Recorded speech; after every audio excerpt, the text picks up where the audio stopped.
High সবাইকে। তো তোমাদের সাথে সরস্বতী পূজার দিন কি করলাম আমরা সেই সব কিছু শেয়ার করতে এলাম। তো তোমাদের প্রথমেই বলেছিলাম আমি যে আমাদের বাড়িতে এই বছর প্রথম সরস্বতী পুজো হবে, তো কি হবে না হবে সব কিছুই তোমাদের সাথে শেয়ার করব। তো এই ভিডিওটা তার জন্য নিয়ে চলে এলাম। এর আগের দিনের ভিডিও দেখতেই পাচ্ছ। সমস্ত কিছু যা যা আছে বাবা এনেছে বাজার থেকে, আমি দেখে নিচ্ছিলাম যে কি এনেছে। আর প্রথমেই বলে রাখি, ব্যাকগ্রাউন্ডে তোমরা আজকে অনেক মানুষজনের কথাবার্তার আওয়াজ শুনতে পাবে, কারণ কালকে আমাদের বাড়িতে রান্না হয়েছে আর আজকে হচ্ছে পান্তা ভাত। তো অনেকেই খাবার নিতে আসছে, তাই তাদের কথাবার্তার একটু আওয়াজ শোনা যাবে। তো দেখো, সরস্বতী পুজোর দিন সকাল সকাল স্নান টান সেরে নিয়ে তারপর পুজোর জোগাড় করতে বসে গেলাম এদিকে। সরস্বতী পুজোর দিন তো বামুনের কোনো পাত্তাই পাওয়া যাবে না। আমাদের পুজো হয়েছে 12টার সময়, আর আমি আলপনা দিয়েছি। দেখো, অত ভালো আমি আলপনা দিতে জানি না, আর বহুদিন পরে আমি আলপনা দিলাম কালকে। তো তার জন্য খুব একটা ভালো হয়নি, আমি জানি। যেটুকু জানি সেটুকুনি করেছি।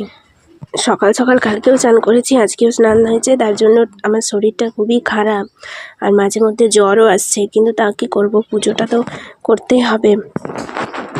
আর ঠাকুরের জন্য মালা কিনে আনা হয়েছিল দোকান থেকে, এমনি যে মালাগুলো কিনতে পাওয়া যায় আর কি দোকানে। তার জন্য আমি নিজের হাতে একটা মালা গেঁথে নিচ্ছিলাম, টাইমও ছিল, তার জন্য ভাবলাম যে তাহলে করে নিই কাজটা। তারপর আমার পুজো স্টার্ট হয়ে যাওয়ার পরেও অনেক পরে বামুন ঠাকুর এসেছে, তো তখনকে আমি রেডি হয়ে নিলাম। আমার দুটো বোন আছে, তাদেরকেও রেডি করিয়ে নিয়েছিলাম। আর এই দিনটাতে আমারও সেই ছোটোবেলার স্মৃতিগুলো মনে পড়ে যাচ্ছিল, যে সরস্বতী পুজোর আগের থেকে আমাদের অনেক প্ল্যান চলতো বান্ধবীরা মিলে, যে মায়ের কোন শাড়িটা পরবো। আর সরস্বতী পুজোর দিন মায়ের হাজারো কাজ নিয়ে ব্যস্ত থাকা সত্ত্বেও আমরা বায়না করতাম যে শাড়ি পরিয়ে দিতেই হবে। কান্নাকাটি করতাম যদি না পরিয়ে দিত, যদি বলতো যে কাজ আছে একটু পরে করে দিচ্ছি। তো তারপর সেজে গুজে চলে যেতাম স্কুলে অঞ্জলি দিতে, আর তারপর আবার বাড়ি চলে আসতাম, কারণ খেতে হবে, না হলে বাড়ির লোক বকবে। তো তারপর তার জন্য বিকেলবেলায় আবার সেজে নিয়ে শাড়ি পরে তারপর আবার ঘুরতে চলে যেতাম। তখন 10 টাকা 20 টাকা নিয়ে আমরা ঘুরতে চলে যেতাম, তাতেই আমরা অনেক খুশি ছিলাম। আর এখনকার বাচ্চারা 10 টাকা 20 টাকা নেবেই না। তো সেই দিনগুলোই আর কি মনে পড়ে যাচ্ছিল, খুব মিস করছি সেই দিনগুলো। এত তাড়াতাড়িও তো আমরা বড় হতে চাইনি, সময় কত তাড়াতাড়ি পেরিয়ে যায়, তাই না?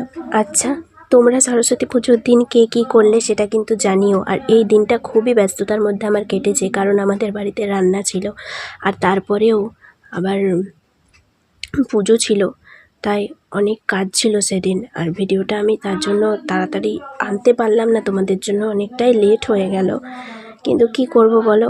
আর এই যে দেখো, দুজন সেজে বসে আছে। আর পুজো শেষ হয়ে যাওয়ার পর তারপর প্রসাদ খেয়ে নিয়েছি, তারপর দেখছি যে শাঁখাটা বামুন পড়াতেই হয়তো ভুলে গেছে।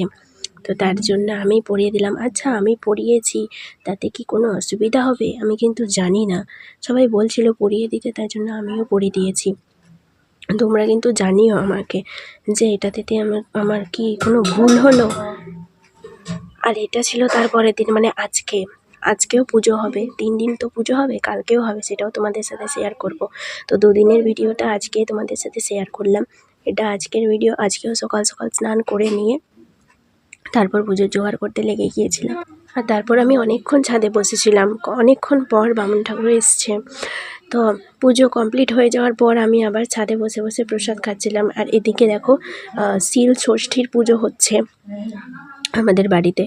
তো তোমাদের বাড়িতে কার কার বাড়িতে এই সমস্ত রিচুয়ালস আছে আমাকে কিন্তু জানিও। আর ভিডিওটা ভালো লাগলে লাইক করে দিও আর সাবস্ক্রাইব করে দিও।